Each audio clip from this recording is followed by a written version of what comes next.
G'day and welcome to my channel. So let's talk fuel, biomass fuel.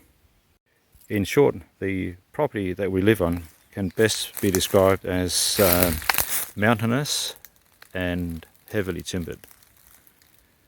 Because we live in a bushfire hazard area, what I do every year heading into the bushfire season is I clean up the ground of sticks and timber as much as I can, which is a big job. There's just so much of it around. So generally speaking, what happens is the smaller stuff, we quite often collect it and burn it. Some years it's a little bit too dangerous to burn, so I'll just show you what happens to it then. If you have a look here, I'll go around the other side, it's a bit easier to see. I've got to watch where I'm stepping around here. So some years it's just too dangerous to burn, and then we basically collect it. There's not much there that would be thicker than your forearm. So quite a lot of fuel just in that alone. And really, to be honest, burning it is such a waste. Yeah, so basically we collect the small stuff and burn it. Then the bigger stuff. So here's one that's not in good nick, but if you have a look here, that's most of a tree lying here. So the bigger stuff we basically cut up and use as firewood. So we'll just have a look around here. So the ground here is absolutely littered with timber. If we leave it lying, over the years it'll basically rot away, and a lot of it ends up being termite food. So the idea is I'm going to start collecting a lot of this. Oh, here's a dead tree. It's quite a... here she goes. Yep, there's some more firewood there. So the ground here is just absolutely littered with timber. And mate, I can spend every day of my life picking up sticks and picking up timber, and it's never ending. Just look at this. So some of this stuff has been lying there for a long time. There's a dead tree there, leaning on other trees. They'll come down one day. So there's another dead tree there. And while it's standing up like that, that's good, because it's not going to rot away like what happens if it's lying on the ground. So I just moved over to another spot here, only just meters from the last spot. If you have a look here, here's another dead tree that's fallen over. You see there's some burn marks on the base of the tree there. And considering we haven't had a bushfire through here for a very long time, here's another dead tree that's fallen over. And what you end up with on the ground is just absolute trailer loads and trailer loads of timber. Ow. Yeah, gotta watch that. Just over there, more timber.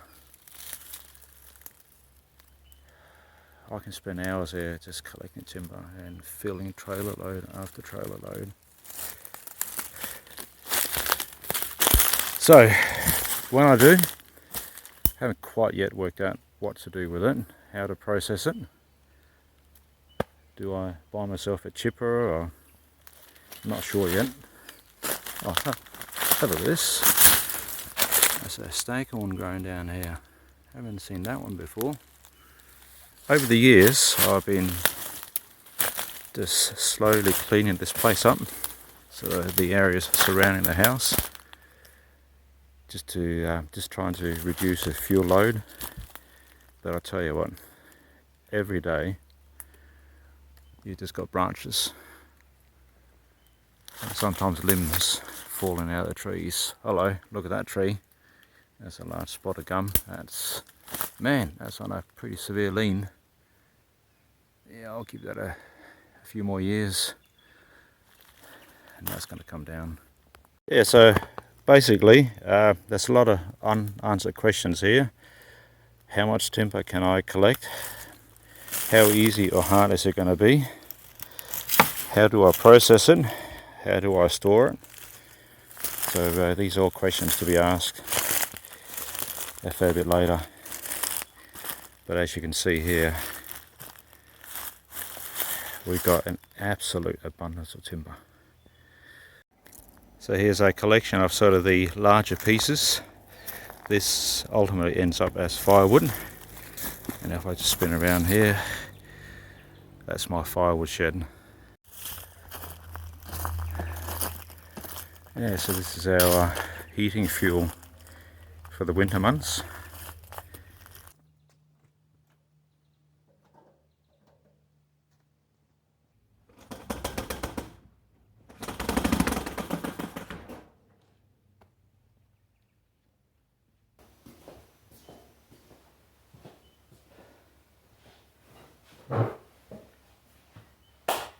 Alright, well, I think we're probably overdue for a bit of an update on the gasifier. And unfortunately, I hate to tell you, the gasifier frame behind you there is still empty. However, that's not because I've been slacking off. Far from it. As I've been progressing through the project, whenever I've needed to buy some equipment or tooling, I've either gone and bought it or I've made it. And over the past month or so, quite a bit of it I've ended up making, which takes time, but yeah, we can have a quick look. For example, to lay out these flanges, or draw a large circle if you like and stuff like that, I needed a pair of trammel heads. So couldn't quite find what I was looking for, so I ended up making my own, which turned out quite well. I'm quite happy with the result. I did make a video about this, so that's them here. So you know, it all takes time, but I did put in a fair bit of effort, and that's basically because they're for keeps. Then when I went to weld the nuts on the back of the flanges here, I needed something to hold them down, so I ended up making a third hand, one like this, with a pivot point or elbow if you like. So I'll spin this over. A bit easier to make out. So basically, as I welded the nuts,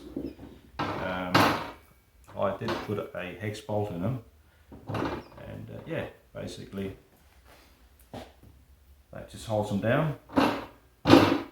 So this makes life a lot easier. Same thing again, I put a bit of effort into this.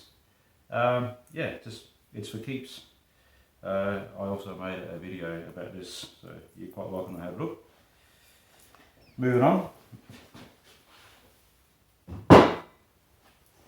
Then when it came to the actual gasifier reactor outer body, I'm making that out of 2mm hot rolled sheet steel, and I need to form that into a cylinder. So I did try to force this. The original plan was I was going to force it around a plywood form using ratchet straps, but there's just so much tension on it. Yeah, it wasn't really going to be my preferred method, so that was option A out of the question. And yeah, moving on to option B.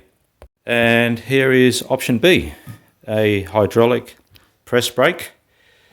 Or